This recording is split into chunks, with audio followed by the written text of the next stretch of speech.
I stood behind the door as my son and his wife toasted to my senility with my own $500 vintage wine. They think I'm losing my mind, but what they don't know is that I'm about to make them lose everything. If you love seeing karma hit hard, smash that subscribe button. You won't believe what happens next. My name is Eleanor, and if you saw me walking down the street in my sensible loafers and wool cardigan, you'd probably think I was just another sweet old lady waiting for her Social Security check. You wouldn't guess that I built a real estate empire from the ground up in the 80s, or that the sprawling 5-bedroom estate in the Hudson Valley where I live is entirely in my name. And you certainly wouldn't guess that for the past 18 months, I have been living like a prisoner in my own home, tormented by a woman whose IQ is lower than her shoe size, and a son who has the backbone of a chocolate eclair. It wasn't always like this. My life was peaceful until my son, Jason, made the colossal mistake of marrying Brittany. Brittany is one of those women who describes herself as a lifestyle influencer, but mostly just influences my blood pressure to skyrocket. She's 30 years old, going on 13, obsessed with aesthetics, appearances, and spending money she didn't earn. When Jason's tech startup went belly up last year, a venture I warned him was risky, they came to me with teary eyes and empty pockets. "Just for a few months, Mom," Jason had pleaded, looking at me with those puppy dog eyes that used to work when he was 6. "Just until we get back on our feet." That was nearly 2 years ago. They haven't gotten back on their feet. They've just gotten comfortable on my furniture. The nightmare reached a fever pitch this Tuesday. I was in the sunroom, trying to enjoy my morning tea and a crossword puzzle, when Brittany stormed in. She didn't knock, of course. In Brittany's world, privacy is a concept that only applies to her phone, not my home. She was wearing a neon pink tracksuit that cost more than my first car, holding a tablet like it was the 10 Commandments. "Eleanor, we have a situation," she announced, her voice grating like nails on a chalkboard. She didn't call me Mom or Mrs. Vance, just Eleanor. She dropped the formalities the day she realized I wasn't going to just hand over my bank account passwords. "Good morning to you too, Brittany," I said, not looking up from my puzzle. "What seems to be the problem?" "The gala? My 30th birthday bash? The Dirty 30 Gold Gala?" She waved her hands around as if conjuring the event out of thin air. "The caterer just bailed. Can you believe the audacity? He said I was too difficult to work with just because I asked him to change the menu 4 times in 2 days.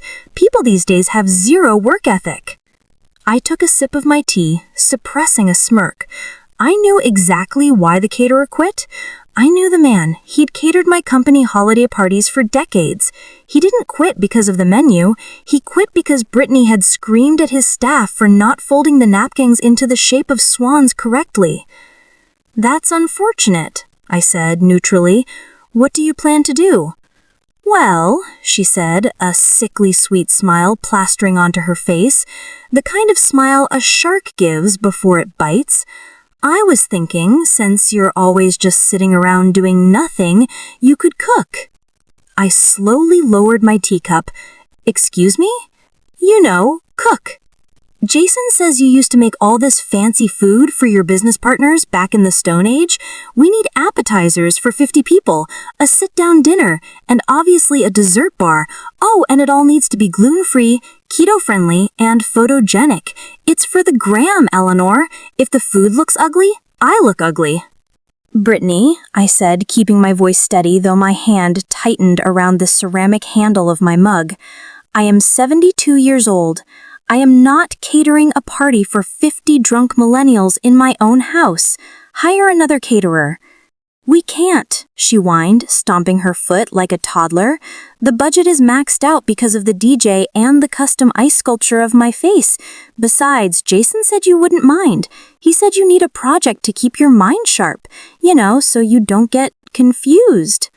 There it was, the gaslighting. It was their favorite weapon lately. Whenever I disagreed with them, whenever I refused to demand, they would imply I was going senile. "You're confused, Mom. You're forgetting things, Eleanor. You promised you'd do this, don't you remember?" It was cruel, it was calculated, and it was infuriating. I am not confused, Brittany. I am simply declining to be your unpaid servant.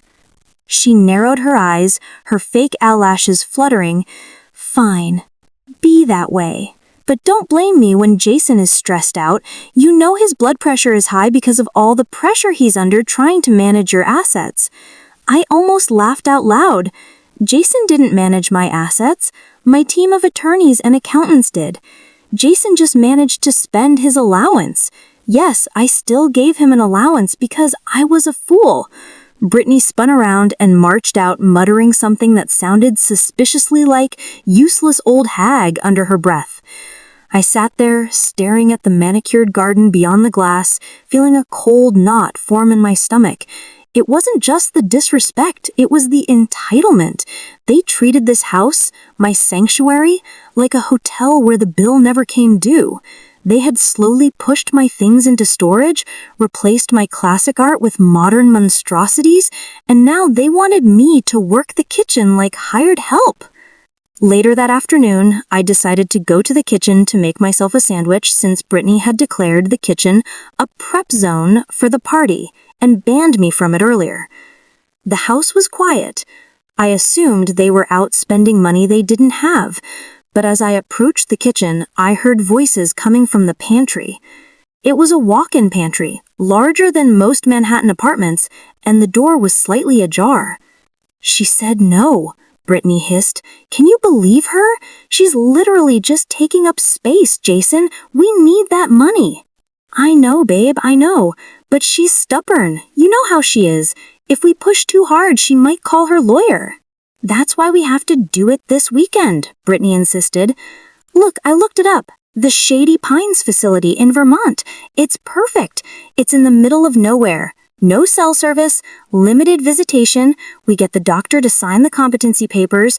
Dr. Stevens said he'd do it if we invited him to the gala and introduced him to your investor friends.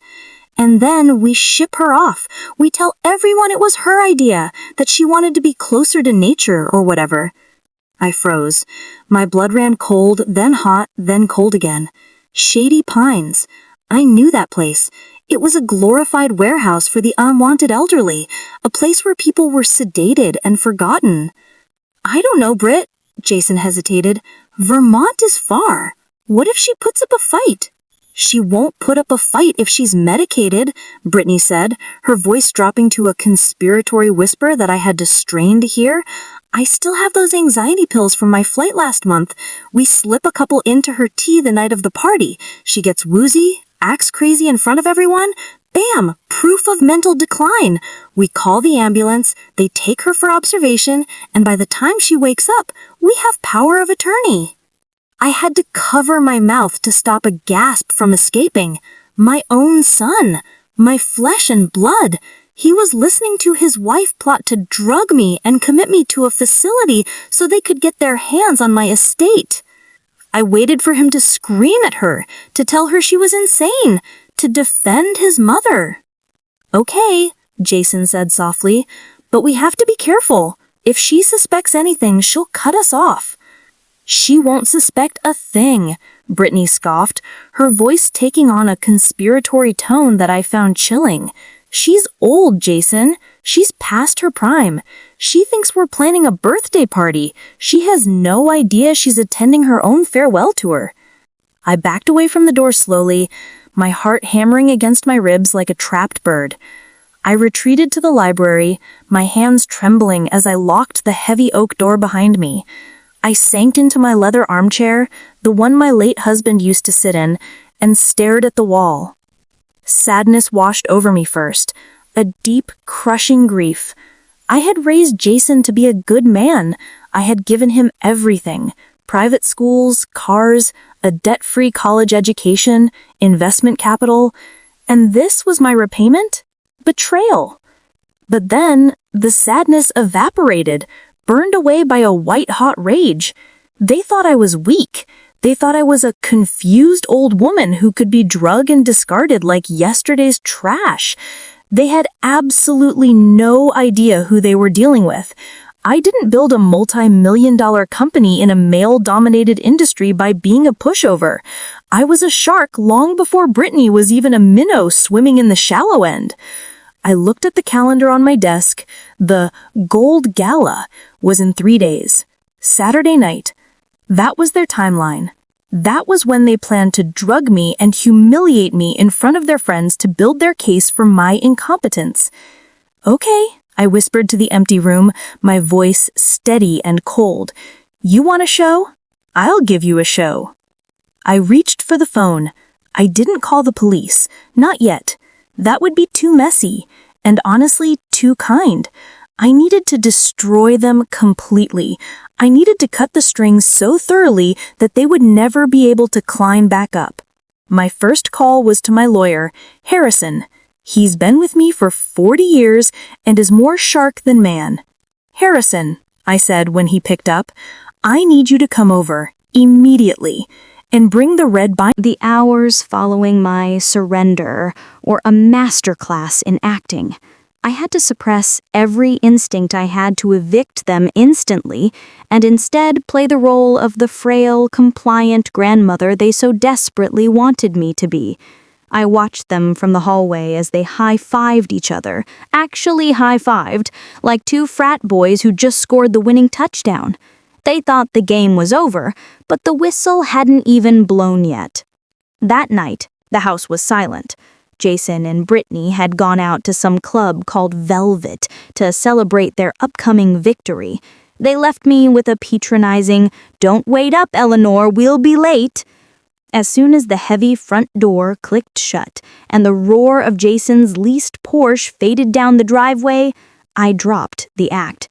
My posture straightened, the faux tremble in my hands vanished, and I marched to my study to meet the man I had texted earlier, Miller. Miller was a private investigator Harrison had kept on retainer for decades. He was a man who looked like he was made of granite and cheap cigars, and he could find dirt on a saint. I let him in through the side entrance. He didn't ask questions. He just opened his black duffel bag. "Where do you want the eyes and ears, Mrs. Vance?" he asked, his voice a low rumble. "Everywhere," I said, handing him a floor plan. "Specifically, the kitchen, the main living area, and the master bedroom. I want 4K video and crystal clear audio. And Miller, I need it undetectable. If that plastic princess finds a wire, the whole plan blows." "She won't," Miller grunted, pulling out a camera the size of a pinhead. "I'll hide these in the smoke detectors and the crown molding. Unless she decides to renovate the ceiling at 3 a.m., she'll never know." For the next 3 hours, we turned my home into a surveillance fortress. I felt a strange mixture of violation and power. It was tragic that I had to bug my own house to protect myself from my son, but as I watched the first feed flicker to life on my laptop screen, showing a crisp, wide-angle view of the kitchen, I knew it was necessary. I needed undeniable proof. The courts, the doctors, the social circles, they all needed to see the venom hidden behind Brittany's Instagram filters. The next morning, the performance began in earnest. I shuffled into the kitchen, wearing my oldest bathrobe, my hair slightly askew. Brittany was there, aggressively blending a green smoothie that looked like swamp sludge. "Good morning, Eleanor," she chirped, clearly in a good mood. "Ready to start prepping for the gala? The florist is coming at noon, and I need you to sign for the delivery because I have a lash appointment." I blinked slowly, looking around the room with feigned confusion. "The gala? Is that today? I thought it was next week." Brittany rolled her eyes so hard I thought they'd get stuck. She sighed, a loud, exaggerated exhale meant to signal her immense patience with my incompetence. "No, Eleanor, it's Saturday, in 2 days. We talked about this yesterday, remember?" "Oh," I said, my voice wavering. "Right, Saturday. I must have forgotten. I've been forgetting things lately. Where is Robert?" The room went deadly silent. Robert was my husband. He had been dead for 10 years. I saw Jason freeze mid-bite of his toast. He looked at me, genuine concern flashing in his eyes for a microsecond before he remembered the plan. He looked at Brittany. She gave him a sharp nod, her eyes gleaming. This was it. This was the evidence they needed. "Dad is gone, Mom," Jason said, his voice taking on that sickeningly sweet tone one uses with toddlers. "Remember? He passed away a long time ago." "Oh," I whispered, looking down at my hands. Yes, of course. I just for a moment, I thought I smelled his cologne." "See?" Brittany whispered loudly to Jason as she grabbed her purse. "It's getting worse. The doctor is going to have a field day with this." They left shortly after, convinced that my mind was deteriorating faster than a sandcastle in a tsunami. As soon as they were gone, I went to the kitchen island where Brittany had left her planner. I flipped through it. It was filled with scribbles. Botox 2 p.m., influencer brunch, finalize playlist. But tucked in the back pocket of the planner was a folded piece of paper. I unfolded it. It was a brochure for Shady Pines Assisted Living. Circled in red pen was the Memory Care Unit, the locked ward. Next to it in Brittany's handwriting were the words, "Deposit due Monday, $15K. They were so confident. They were already spending the money they expected to get from selling my jewelry. I took a photo of the brochure and the notes, and then carefully placed it back exactly how I found it. Later that afternoon, Harrison arrived. We met in the library, with the curtains drawn. Harrison is a shark in a three-piece suit, a man who eats litigation for breakfast. He looked like he was made of granite and cheap cigars, and he could find dirt on a saint. I let him in through the side entrance. He didn't ask questions. He just opened his black duffel bag. "Where do you want the eyes and ears?" "Mrs. Vance," he asked, his voice a low rumble. "Everywhere," I said, handing him a floor plan. "Specifically, the kitchen, the main living area, and the master bedroom. I want 4K video and crystal clear audio. And Miller, I need it undetectable. If that plastic princess finds a wire, the whole plan blows." "She won't," Miller grunted, pulling out a camera of the size of a pinhead. "I'll hide these in the smoke detectors and the crown molding. Unless she decides to renovate the ceiling at 3 a.m., she'll never know." For the next 3 hours, we turned my home into a surveillance fortress. I felt a strange mixture of violation and power. It was tragic that I had to bug my own house to protect myself from my son, but as I watched the first feed flicker to life on my laptop screen, showing a crisp, wide-angle view of the kitchen, I knew it was necessary. I needed undeniable proof. The courts, the doctors, the social circles, they all needed to see the venom hidden behind Brittany's Instagram filters. The next morning, the performance began in earnest. I shuffled into the kitchen, wearing my oldest bathrobe, my hair slightly askew. Brittany was there, aggressively blending a green smoothie that looked like swamp sledge. "Good morning, Eleanor," she chirped, clearly in a good mood. "Ready to start prepping for the gala? The florist is coming at noon, and I need you to sign for the delivery because I have a lash appointment." I blinked slowly, looking around the room with feigned confusion. "The gala? Is that today? I thought it was next week." Brittany rolled her eyes so hard I thought they'd get stuck. She sighed, a loud, exaggerated exhale meant to signal her immense patience with my incompetence. "No, Eleanor, it's Saturday, in 2 days. We talked about this yesterday, remember?" "Oh," I said, my voice wavering. "Right, Saturday. I must have forgotten. I've been forgetting things lately. Where is Robert?" The room went deadly silent. Robert was my husband. He had been dead for 10 years. I saw Jason freeze mid-bite of his toast. He looked at me, genuine concern flashing in his eyes for a microsecond before he remembered the plan. He looked at Brittany. She gave him a sharp nod, her eyes gleaming. This was it. This was the evidence they needed. "Dad is gone, Mom," Jason said, his voice taking on that sickeningly sweet tone one uses with toddlers. "Remember? He passed away a long time ago." "Oh," I whispered, looking down at my hands. Yes, of course. I just..."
The sun rose on Saturday like a spotlight hitting a crime scene.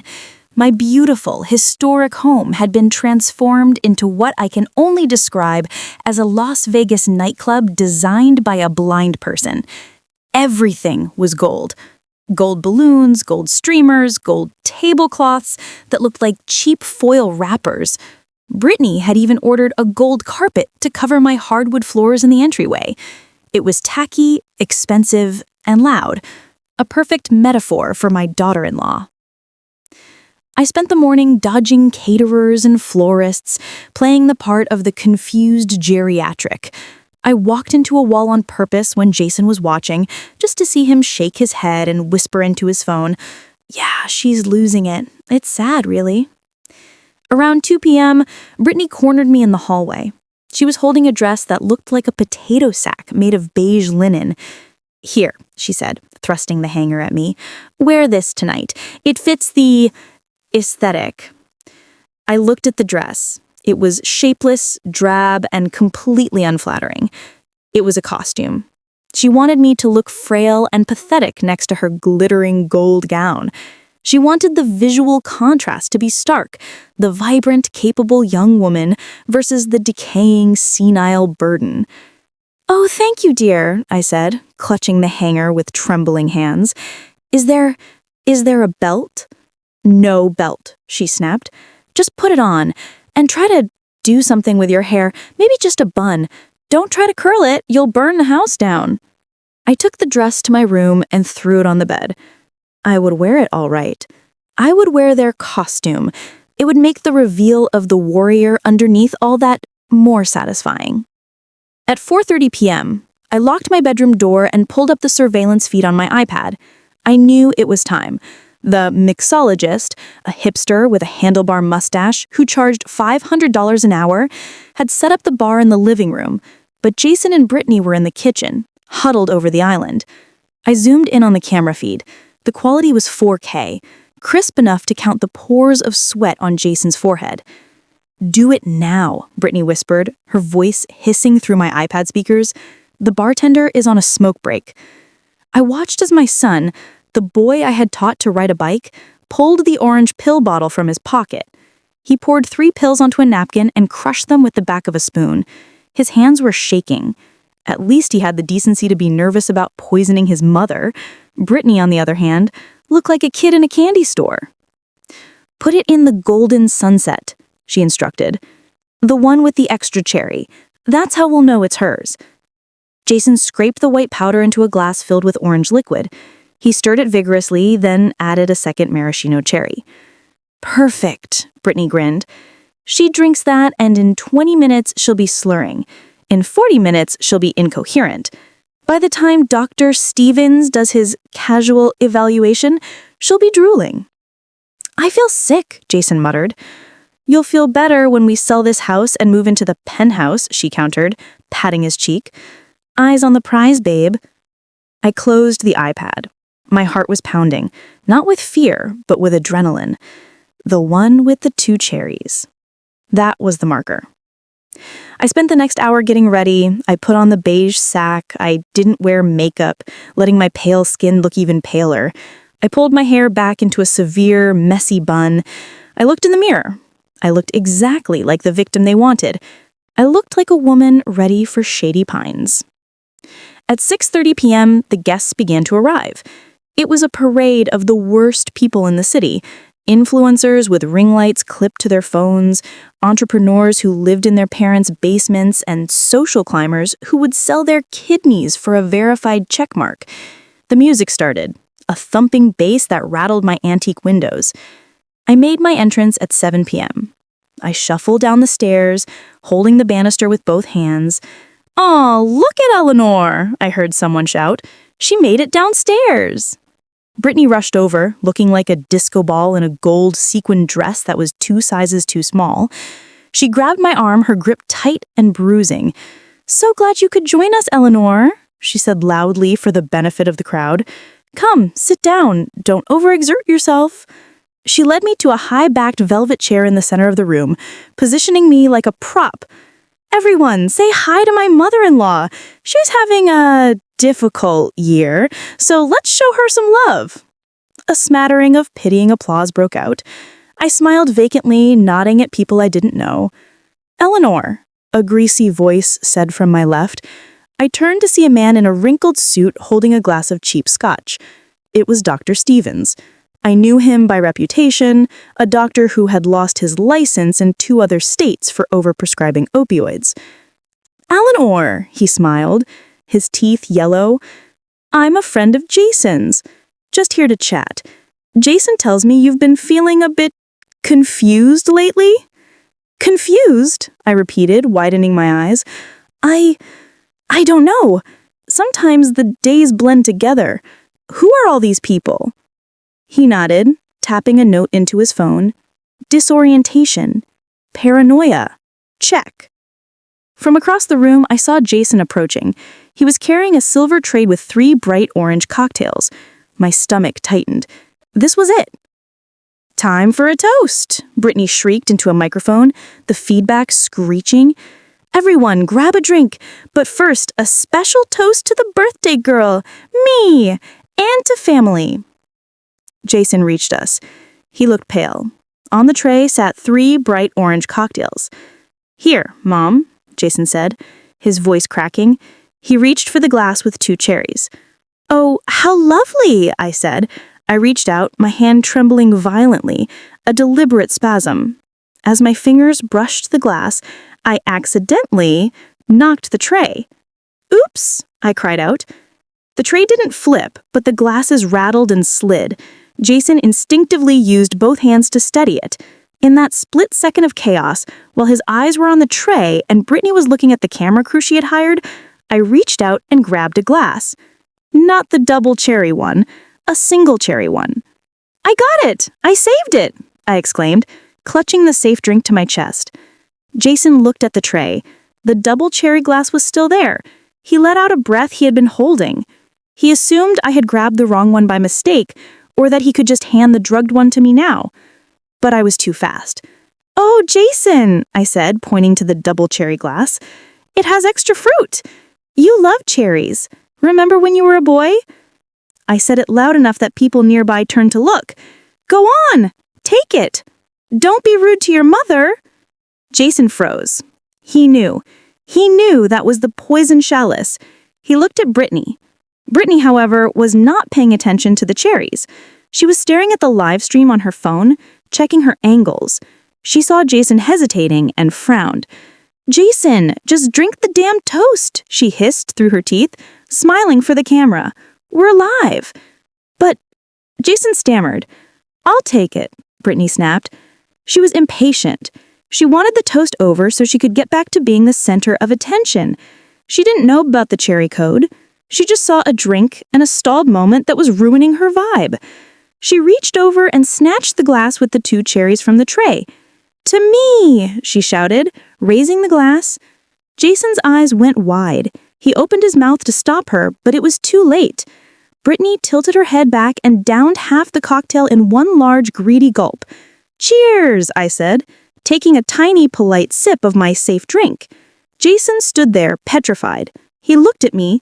I looked back, and for one brief second, I let the mask slip. I stopped trembling. I stopped stooping. I looked him dead in the eye with a cold, predatory sharpness. "I know," my eyes said. "And now you're screwed." He blinked, terrified. Then I went back to being the confused old lady. Very sweet. Too sweet for me."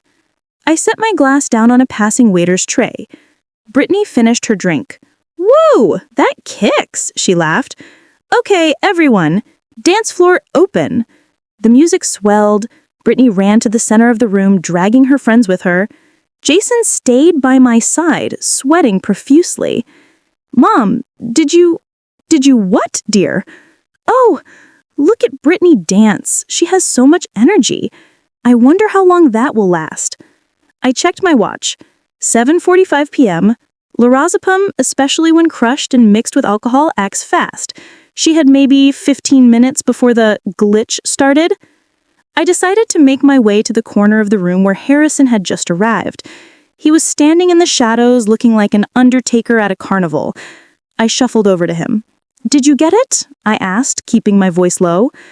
"Miller got it all on tape," Harrison confirmed, looking at his phone.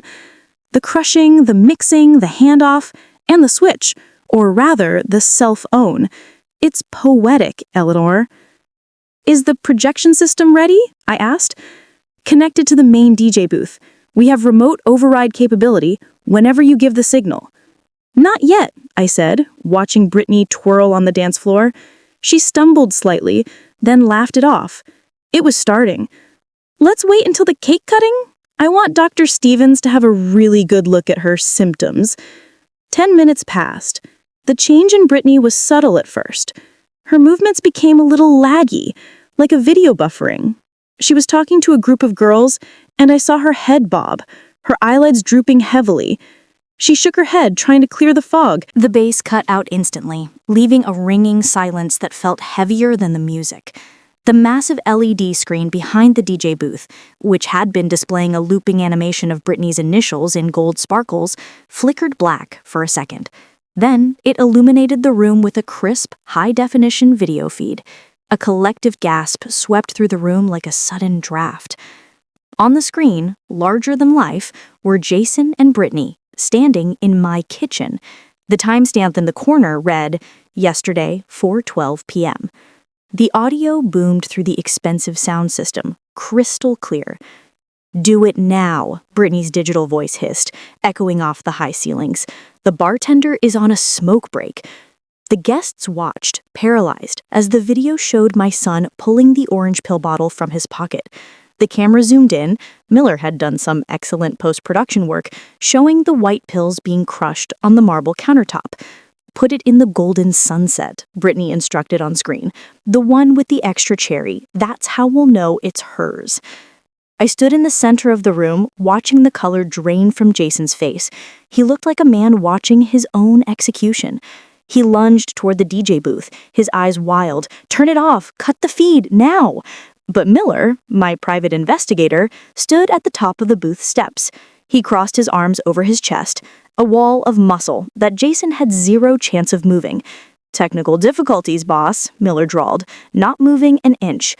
The video continued. "She drinks that, and in 20 minutes she'll be slurring. By the time Dr. Stevens does his casual evaluation, she'll be drooling." All eyes in the room shifted to Dr. Stevens.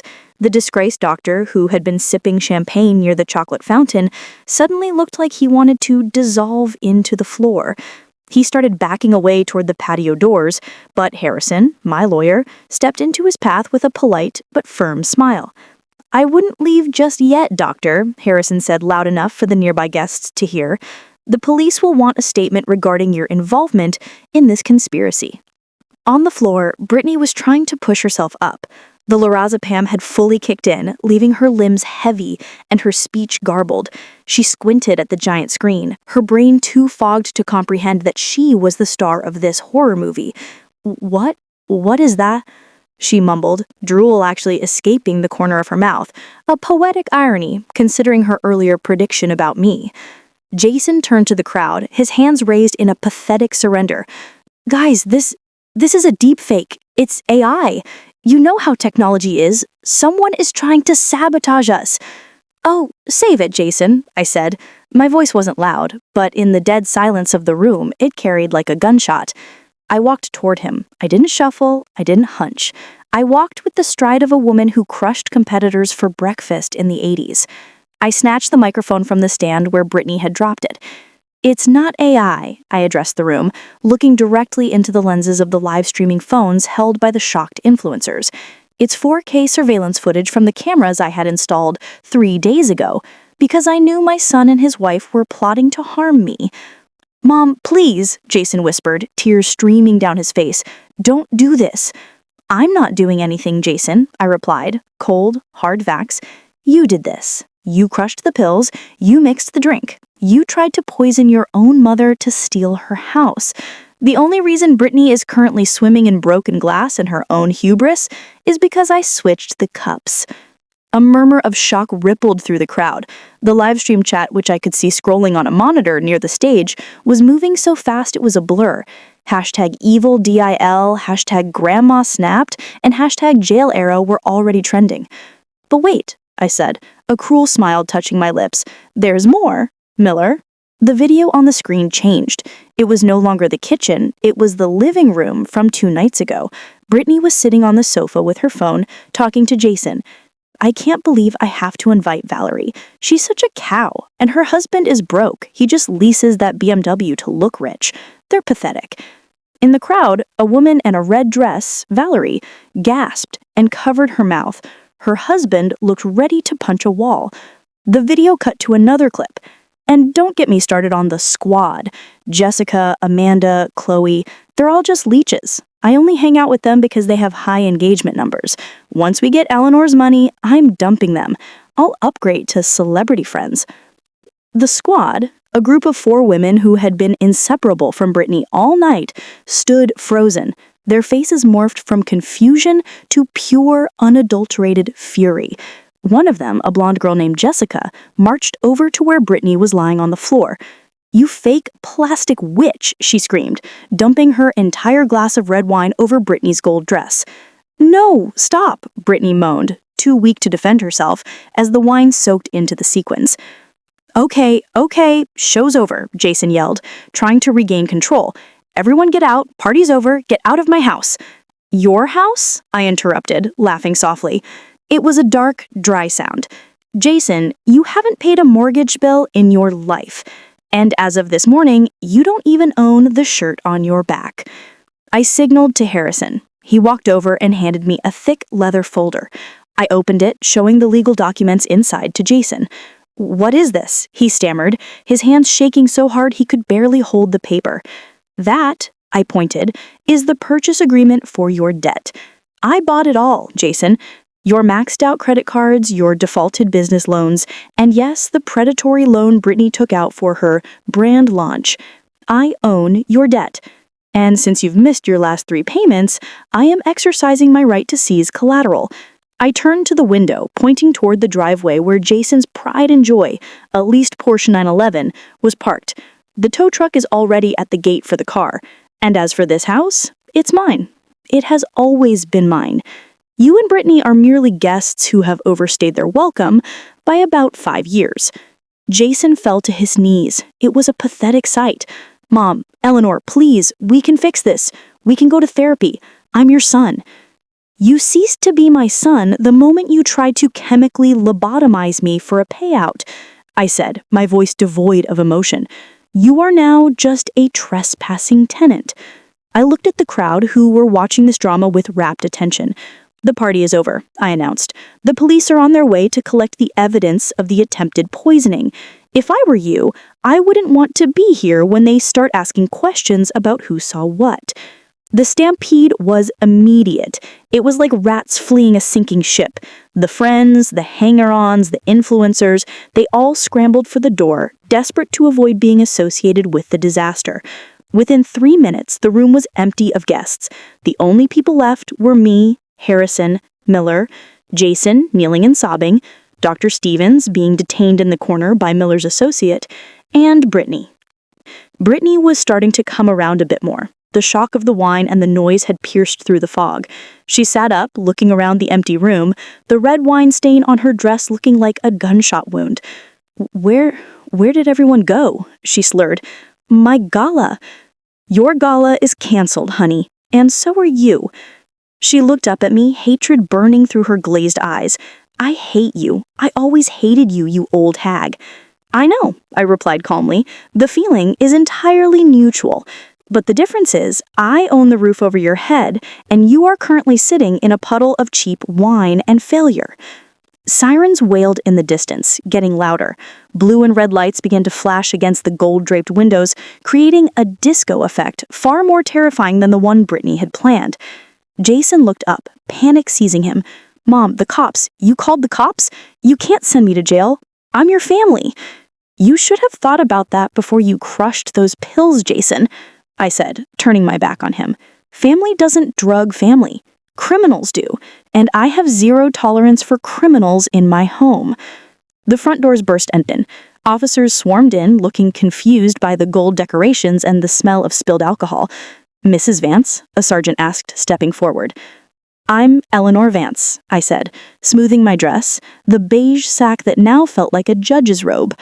"Thank you for coming so quickly. I have video evidence of an attempted poisoning, conspiracy to commit fraud, and elder abuse. The 2 perpetrators are right there." I pointed a steady finger at my son and his wife.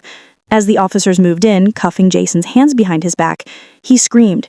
He screamed that it was a mistake, that I was crazy, but the video playing on the loop behind him said otherwise.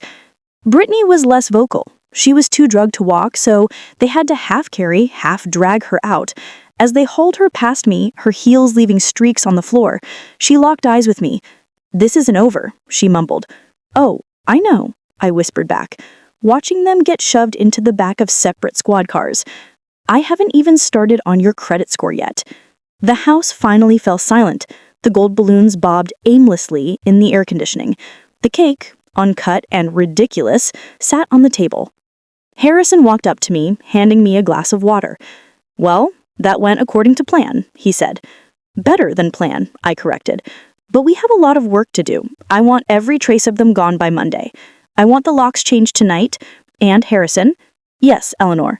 "Find out where they're being booked. I want to make sure their bail is set comfortably out of their reach." I took a sip of the water. It was cool and clean. It tasted like victory.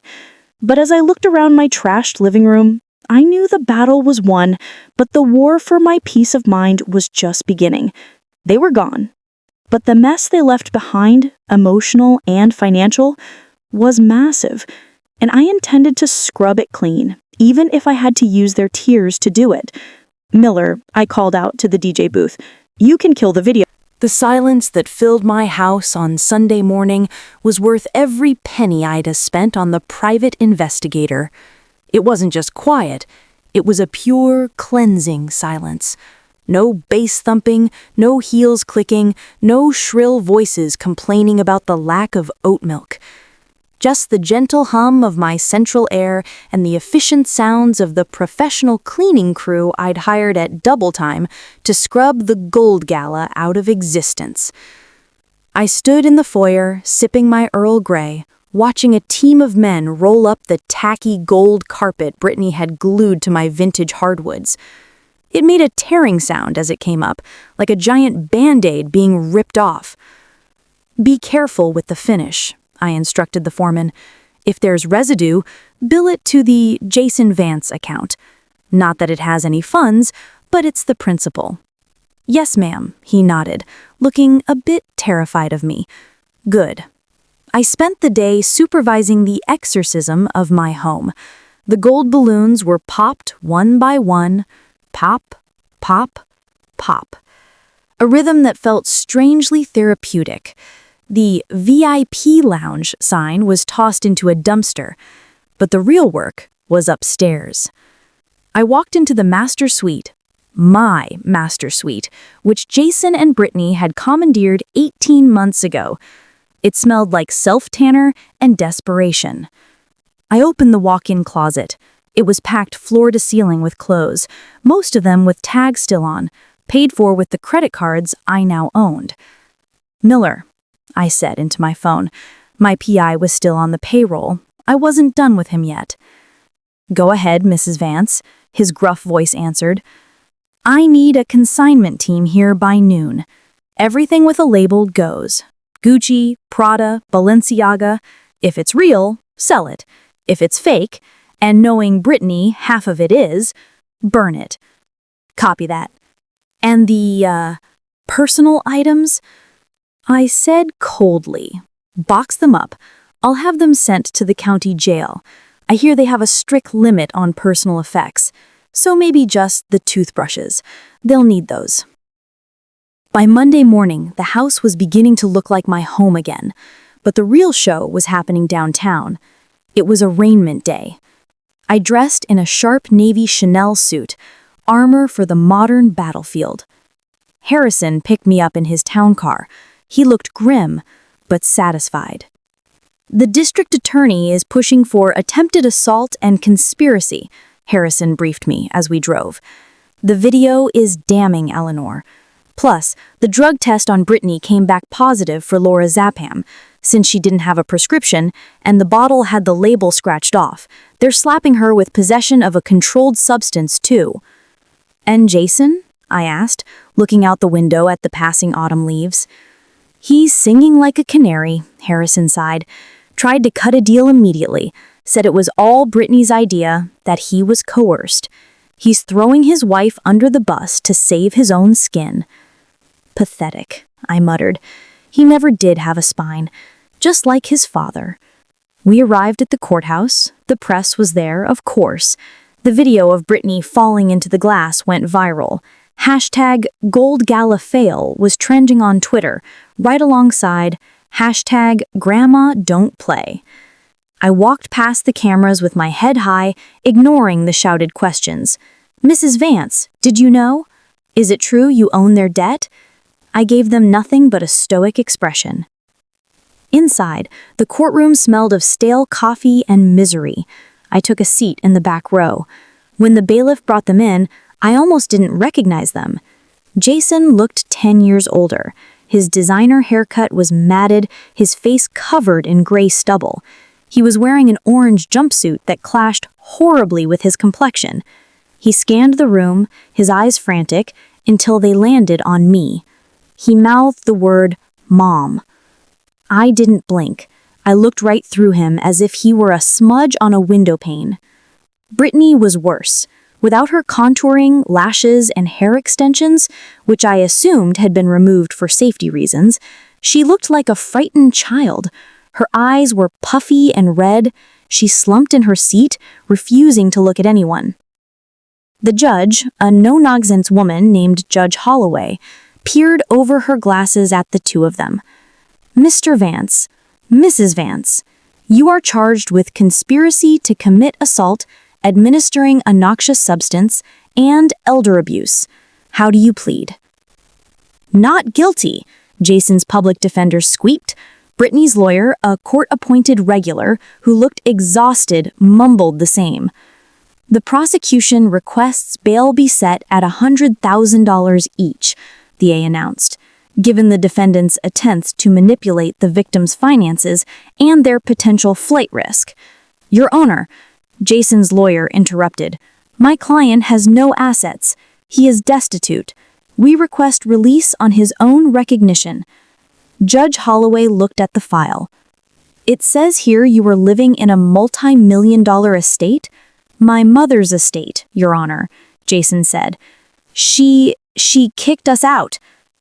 "Technically," Harrison stood up, smoothing his tie, Addressing the court as a friend of the victim, my client, Eleanor Vance, holds the liens on all their personal property due to defaulted loans. They don't just have zero assets, they have negative equity in the realm of $500,000. The courtroom murmured. Brittany's head snapped up, shooting a look of pure venom at Harrison. Bail is set at $50,000 each. The judge banged her gavel. Next case. They were led away in handcuffs. Jason was weeping openly now. Brittany just stared at the floor, defeated. They didn't have $50,000. They didn't have $50. Unless one of their rich friends stepped up, they were staying in lockup until trial. I walked out of the courthouse feeling a strange mixture of hollowness and victory. I had won, but my family was destroyed. However, I reminded myself that I didn't destroy it. I just refused to let it rot me from the inside out. "Take me to the storage unit," I told Harrison. "The storage unit?" he asked, confused. "Where we put my things, my art, my books, the things they forced me to pack away to make room for their aesthetic. I want my life back, Harrison." For the next week, I focused on restoration.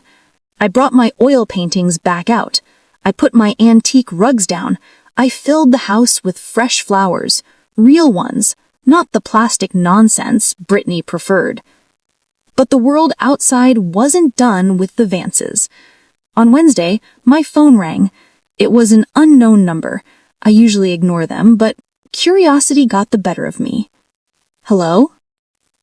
"Eleanor, it's Jessica from the party?"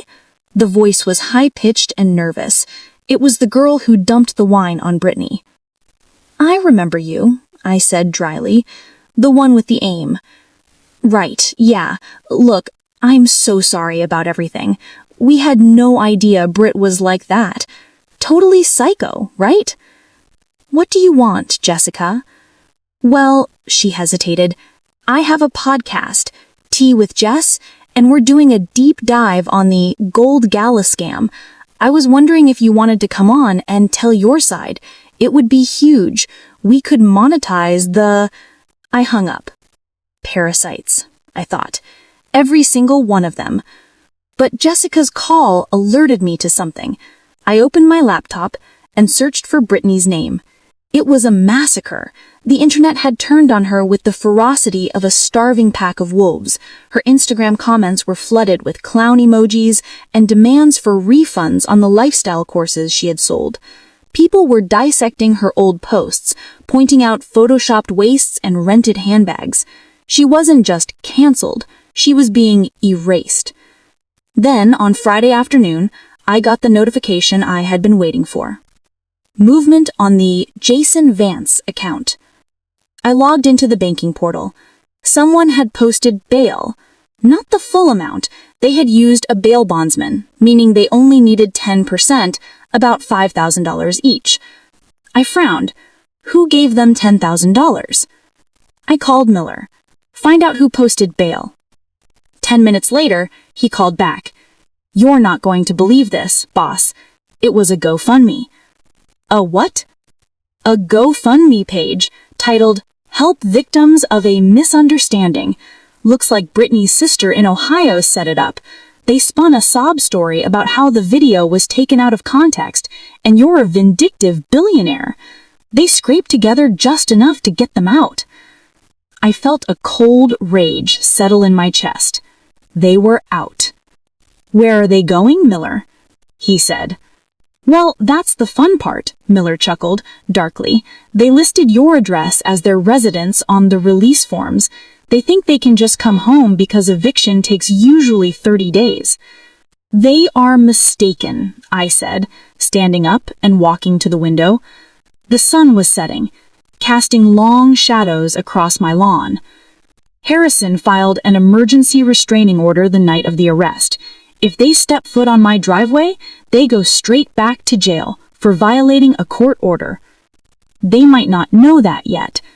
They're being processed out right now. Marcus Thorne. The name tasted like stale cigars and bad decisions.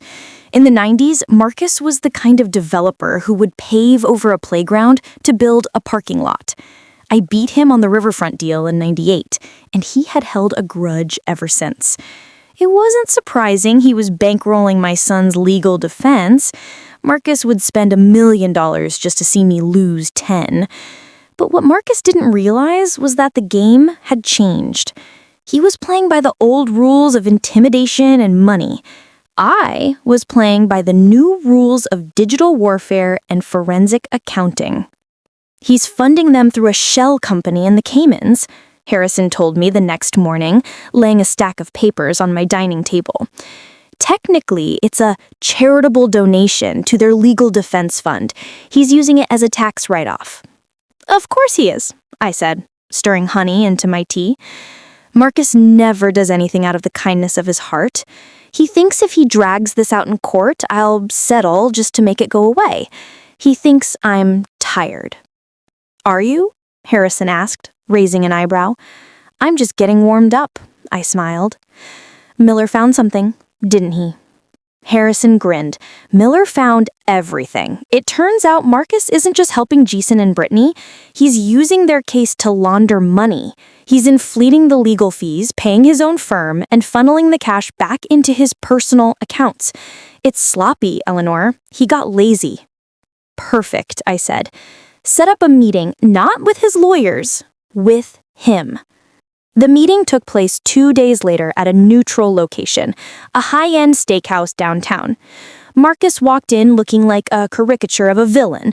Slicked back gray hair, a suit that cost more than my first house, and a smirk that needed to be slapped off. Jason and Brittany trailed behind him like obedient puppies. They looked cleaner than they had at the gate, likely thanks to Marcus's money, but the fear was still evident in their eyes. They wouldn't look at me. Eleanor, Marcus boomed, extending a hand I didn't shake.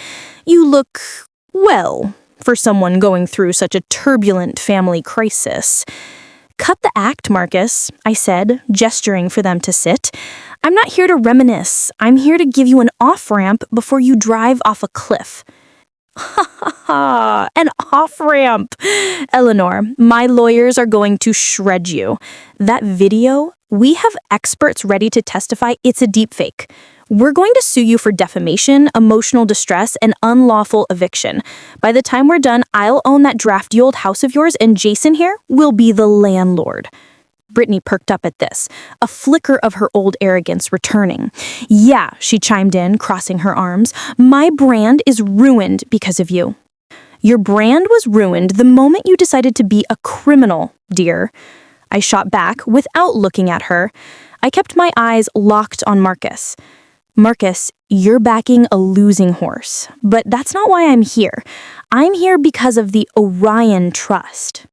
The color drained from Marcus's face so fast, it was almost comical. The smirk vanished. I don't know what you're talking about. Oh, I think you do. I slid a single file folder across the table. Miller is very thorough. He traced the wire transfers.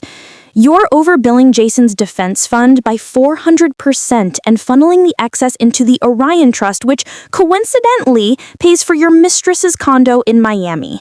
That's not just unethical, Marcus. That's embezzlement and tax fraud. The IRS would have a field day with this. And since I'm Teddy, I've already drafted the email to the feds. I just haven't hit send yet. The silence at the table was deafening. Jason and Brittany looked back and forth between us, confused. They didn't understand the high-stakes poker game being played above their heads. They were just pawns. What is she talking about, Marcus? Jason asked, his voice trembling. He ignored him. He stared at the folder, sweat beading on his forehead. He knew I had him. If I exposed the Orion Trust, he wouldn't just lose this case, he'd go to federal prison. What do you want? Marcus growled, his voice low. I dropped them, I said simply. Withdraw your funding. Withdraw your legal team. Issuing a public statement that after reviewing the evidence, you believe the video is authentic and you do not support abusers, and then get out of my city. "You can't do that," Brittany shrieked, standing up. "Marcus, you promised. You said we'd crush her." Marcus stood up, buttoning his jacket. He didn't even look at her. "The deal is off." "What?" Jason gasped. But we have a court date on Monday. We don't have a lawyer." "Not my problem," Marcus spat. He looked at me with a mixture of hatred and respect. "You were always a witch, Eleanor." "And you were always sloppy, Marcus," I replied, taking a sip of my water. Checkmate. He stormed out of the restaurant. The silence he left behind was heavy. Jason and Brittany sat there, stunned, realized they were suddenly alone in the ocean without a life raft. "Mom," Jason started, his eyes filling with tears again. He tricked us. We didn't know." "Save it," I said, standing up. "You have court on Monday. I suggest you find a public defender. I hear they're very overworked, so good luck explaining why you tried to drug your mother." I walked out, leaving them with the check. The following Monday was the finale. Without Marcus's high-priced lawyers and his expert witnesses, their defense collapsed like a house of cards. The video was authenticated by the police forensic lab. The scratched-off pill bottle had Brittany's fingerprints all over it. The deep-fake defense was thrown out immediately. Faced with overwhelming evidence and no money to fight, they took a plea deal. I sat in the front row as they read the allocution. They had to admit to everything on the record. Conspiracy to commit assault, elder abuse, fraud. I admit that I planned to incapacitate Eleanor Vance to gain control of her assets, Jason said into the microphone, his voice barely a whisper. Hearing my own son admit that in open court broke a small piece of my heart that I hadn't realized was still intact. But it also cauterized the wound. It was the truth. Finally, the truth. Brittany was sentenced to 18 months in a minimum security facility for the drug possession and conspiracy. Jason got 12 months, plus 5 years of probation and 500 hours of community service. When the bailiff led them away, Brittany didn't look at me. She just stared straight ahead, her face a mask of misery. But Jason paused. He looked back at me, searching for what? Forgiveness? A mother's love? I gave him a nod, a single, curt nod. It wasn't forgiveness. It was an acknowledgement. Goodbye, Jason. Good luck. 6 months later, I was sitting at The Daily Grind, a coffee shop on the edge of town, enjoying a croissant and reading the Wall Street Journal. My life had returned to a beautiful, peaceful rhythm. I had redecorated the guest rooms, I had joined a gardening club, I was even dating a charming, retired architect named Arthur. "Order for table 4, a voice called out. I looked up. The voice was familiar, though the tone was different. Humble, tired. It was Jason. He was wearing an apron, a hairnet, and a name tag that said trainee. He looked thinner. The arrogance was gone, replaced by the exhaustion of a man working minimum wage to pay off a massive restitution debt. He saw me. He froze, holding a tray with a latte and a muffin. For a moment, neither of us moved. The bustling coffee shop faded away. He walked over slowly and set the tray down on my table. His hands were rough, chapped from chemicals cleaning. "Here's your order, ma'am," he said, keeping his eyes on the table. "Thank you," I said softly. He hesitated. How is the house?" "It's peaceful," I replied. "The roses are blooming early this year." He nodded, biting his lip. "That's good. I miss the garden."